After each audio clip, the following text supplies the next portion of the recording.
Move on, shall we? Let's talk about the big fight. Manny Pacquiao's advisor says Floyd Mayweather Jr. has declined to agree to terms for a penalty that would cost either man $5 million in the event of a failed drug test before or after their May 2nd mega fight. Manny requested there would be a reciprocal fine of $5 million for a failed drug test. Leonard Ellerbe, CEO of Mayweather Promotions, said Manny's camp should have had those terms negotiated in the main contract. And let me just add this note. There is a separate agreement for United States Anti-Doping Agency to oversee drug tests before and after the fight. So, Stephen A., I'll start with you first. Whose side are you on? Well, obviously the Mayweather camp. I think that, Pacquiao's camp, particularly his manager, Leonard Ellerbe, said it best. He comes across as an absolute idiot. You've been negotiating this contract for weeks upon weeks at a time. It's been a public spectacle. You elected Bob Arum to negotiate on your behalf, and then you bring all of this stuff up after the contract has been signed. And by the way, this is something that looks incredibly incriminating to the Pacquiao camp, to be honest with you, because when you talk about requesting a $5 million penalty for a failed drug test, let me tell you something. If you fail a drug test, you've got a hell of a lot more to lose than $5 million. Contrary to what Pacquiao's camp is saying, Skip Bayless, I got on the phone with Leonard Ellerbe last night, who confirmed for me that any failed drug test automatically calls for the fight to be called off. So $5 million cap, a $5 million cap on a failed drug test is absolutely nothing. You bring, you look at this right here. Here's the deal. Floyd Mayweather Jr. and his camp, obviously for years, regardless of their denials, were essentially saying that Manny Pacquiao was juiced up. He was he was on PEDs. We all know that he sued Floyd Mayweather Jr., and ultimately that matter was settled. But that kind of stuff still resonates. So when you do something like this, it brings attention to not only what you're trying to avoid, but you're also bringing attention to it. Like, listen, he can suspect it about us. We can suspect it about him too. There's a ploy on the part of I don't want to say the Manny Pacquiao camp, because it's particularly his manager. Bob Arum has nothing to do with this. Manny Pacquiao has nothing to do with this, because they signed the deal. The deal has been negotiated. It's over and done with. This is about his manager, who really does come across looking like an idiot, to be quite honest with you, because it makes absolutely no sense whatsoever. If you get caught with a positive drug test, the fight is off. The fight is off. So when you understand that, it makes absolutely no sense. And just so you know, Skip, I also spoke to Dan Rayfield, our boxing writer extraordinaire for ESPN last night. It didn't make much sense to him either. Certainly he wasn't speaking negatively or derogatorily about the Pacquiao camp or the Mayweather camp, but it did baffle him, along with some other boxing writers that I know, because it makes absolutely no sense that they would try to bring this up now that the contract has been signed, the date has been set, both fighters are in training camp, and everybody's getting set for May 2nd. It makes absolutely no sense whatsoever. I don't know whether it's a publicity stunt or it's just sheer idiocy, but it makes absolutely no sense whatsoever, because there's a hell of a lot more to lose than $5 million in the event that a positive drug test comes up for either fighter. They both know it. It makes no sense to bring this up. Gotcha, Stephen A. This makes perfect sense to me. I know exactly what's going on here, and this is yet another reason Manny Pacquiao will win this fight. What did Freddie Roach tell me 2-3 weeks ago? Floyd Mayweather Jr. will not win this fight before the fight the way he usually does. Manny and company are dead set on dominating Floyd and his camp publicly before the fight, the way Floyd usually dominates his poor opponent and his camp before and then during the fight. They are trying to control the pre-fight agenda and control the narrative of the fight. And this was another way for them to say, hey, turnabout is fair play here. Put your money where your mouth is, Floyd. And it left your guy, what's his name, Leonard Ellerbe, sputtering about, oh, he's a moron, he's an idiot. Is that all you got?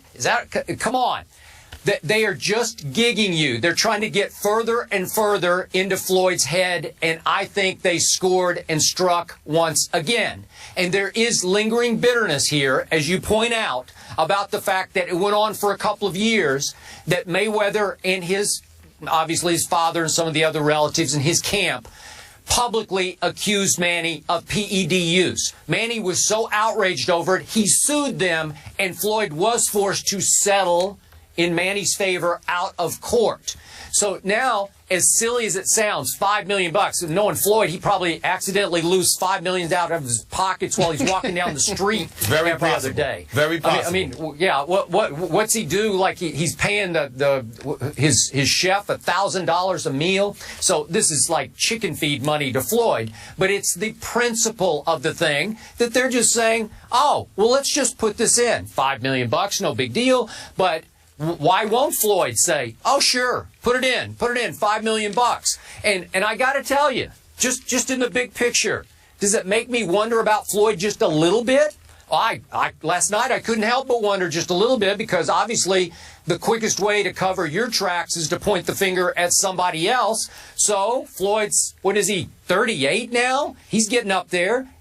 Maybe it makes you wonder a little bit. I think it's making a lot of boxing fans wonder, why wouldn't Floyd just immediately sign off on that and say, sure, I'll give you $5 million if I blow the drug test? Because it's already a part of the contract, not to mention the fact that USADA, the U.S. Anti-Doping Agency, they both acquiesced to the U.S. Anti-Doping Agency purveying over this fight. So pre-fight, post-fight, they're both going to be tested and subject to whatever penalties USADA comes up with in the event that they get tested. So they're tested positive. So the fact is that it's already a part of the contract. And by the way, Leonard Ellaby commented on this, because Leonard Ellaby is the one that gets broached with stuff like that. Floyd ain't paying attention to this stuff. Neither is Manny Pacquiao, because they're the ones that have to get into the ring. Let me tell you something right now. You can sit there and talk about winning the pre-fight, all of this other stuff. The only reason why Floyd won the pre-fights for all of, the marketing leading up to his fight is because he had to promote the fight